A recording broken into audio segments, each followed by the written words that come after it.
There's a story the world likes to tell itself that humanity has steadily moved forward. More rights, more freedoms, more equality. But just because it's comfortable to believe doesn't make it true. Today we begin with the truth that too many prefer to ignore. In Afghanistan, the clock hasn't moved forward. It has violently reversed. A country that once had women doctors, lawyers, university students, teachers, entrepreneurs, and activists is now systematically erasing half of its population from public life. And yet, much of the world glances past this crisis as if it's old news, background noise on the evening news, policy footnotes for diplomats, a topic for hashtags. But this is not just a political crisis, it is a moral crisis.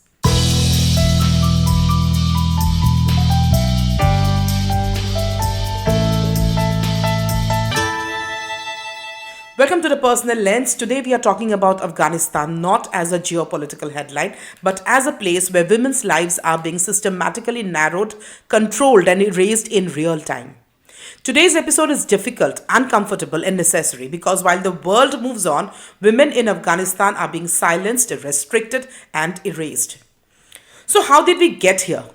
To understand today, we have to go back to August 15, 2021, when the Taliban returned to power after the withdrawal of US troops. Within days, the reality on the ground began to shift dramatically.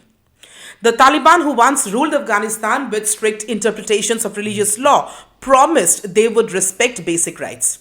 But those promises broke like glass. Rule by rule, decree by decree, women and girls were pushed out of Afghan public life. Girls were barred from secondary school and later universities entirely. Women were forbidden from most workplaces, including NGOs, health services, and UN agencies. Women must travel only with a mahram, a male relative, effectively removing independent mobility. Dress codes require full body coverings and even restrictions on how women's voices are heard in public. Women have been blocked from entering UN offices or spaces where decisions about their future are made. These aren't cultural norms, these are systematic edicts designed to exclude women from society.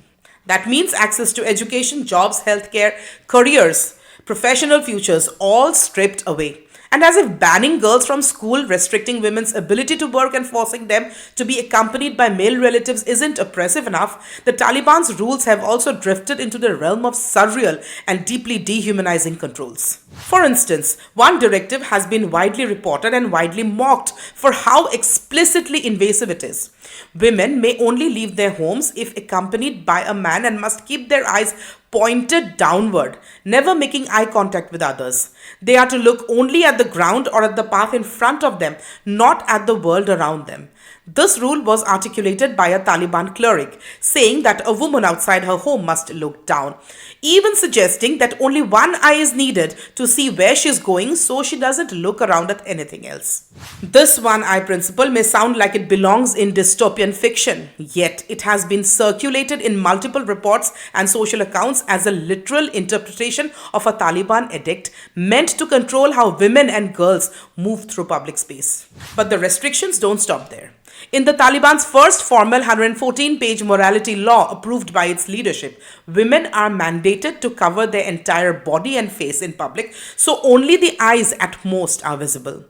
Keep their voices hidden. Women are not permitted to sing, recite aloud, or even speak at social events in public spaces. Their voices are deemed intimate and should remain unheard by others outside the home. Not look at men they are not related to by blood or marriage.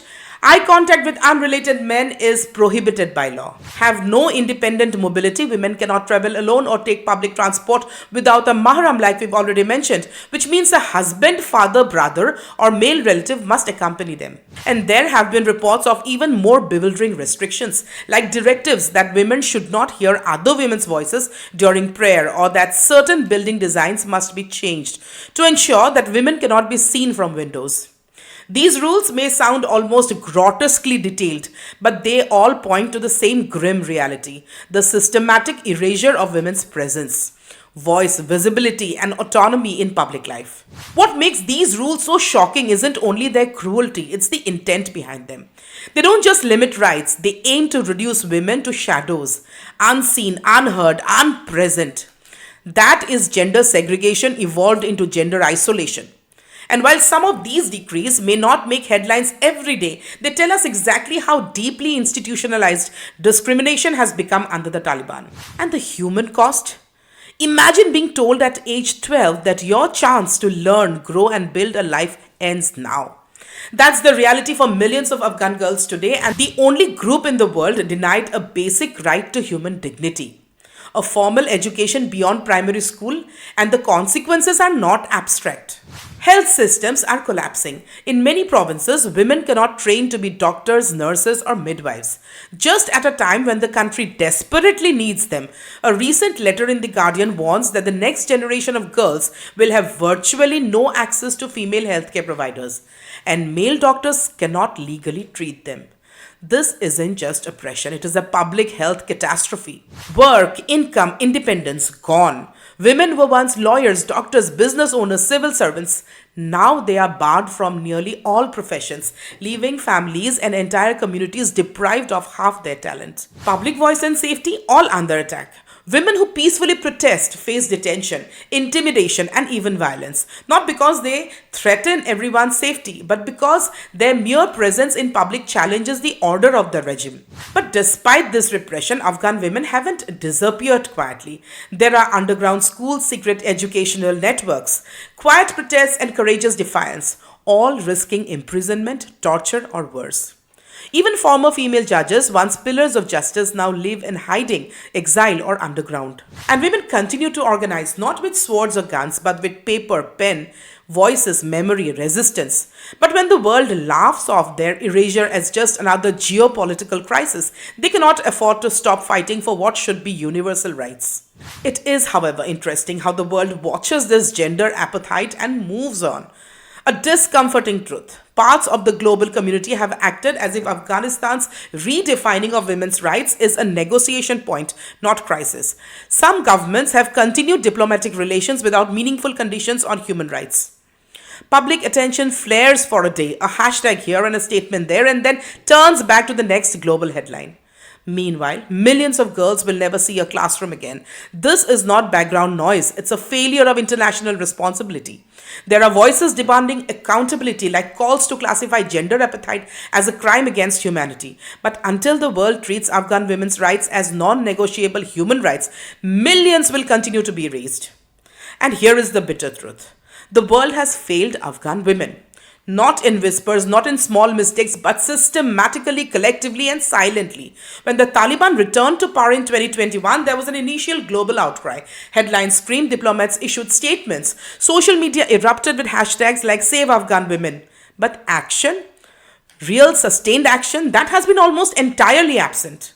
The world also failed in its narrative. Afghanistan is often reduced to a geopolitical problem in global discourse, a talking point for security analysts, a footnote for UN briefings, a trending hashtag for a day, but rarely a human crisis with the urgency it demands. Governments negotiate with the Taliban, allowing business and diplomacy to continue, as if women's fundamental rights are negotiable.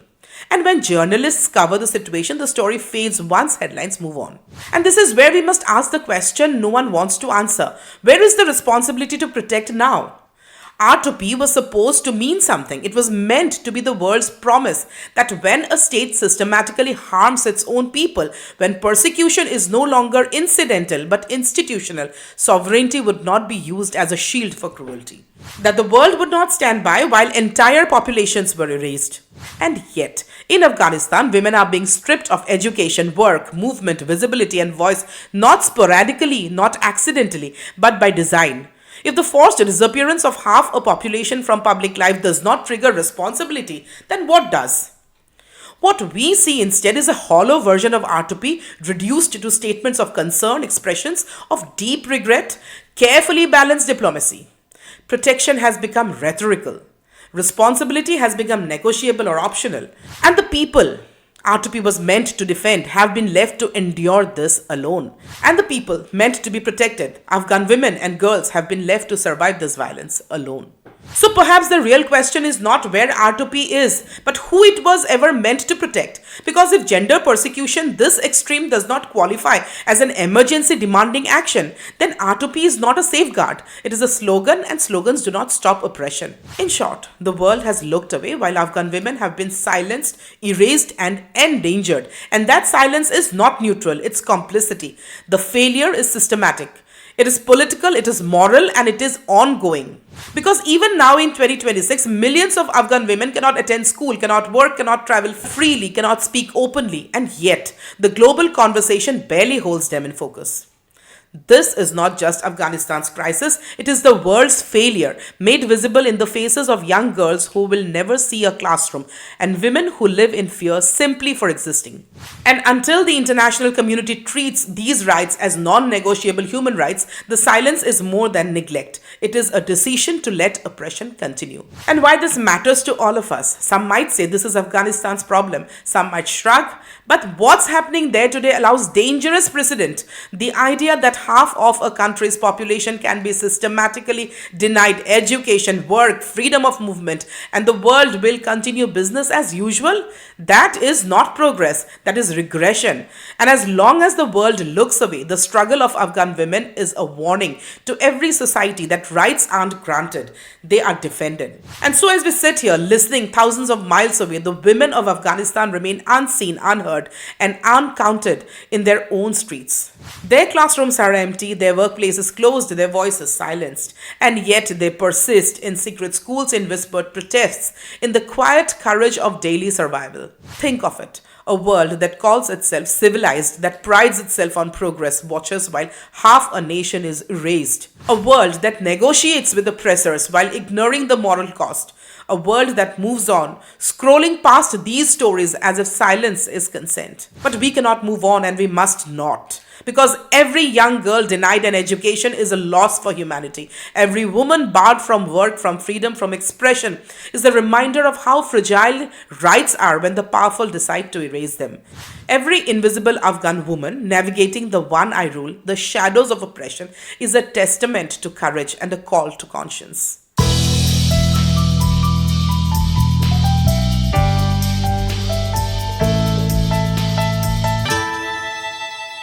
Let this episode linger in your mind. Let it remind you that rights are not abstract ideas. They are living realities and can be stolen step by step, degree by degree, unless the world dares to intervene and unless each of us dares to notice. So when you go about your day, when you scroll past the headlines, remember these are not distant stories. These are lives, these are futures, and one day history will ask us what we did when the world looked away. Here on The Personal Lens, we choose not to look away. We choose to remember, we choose to speak, because if we forget them, the world forgets what it means to be human. Thank you so much for listening. This is Jayanti signing off for now, but we'll be back with more on The Personal Lens. Do not forget to like, subscribe, and share to keep encountering the uncomfortable truths. Let me know how you feel in the email given in the description. Keep your eyes open, keep your voice alive, and never let silence be the legacy of injustice. Most importantly, keep looking through the personal lens.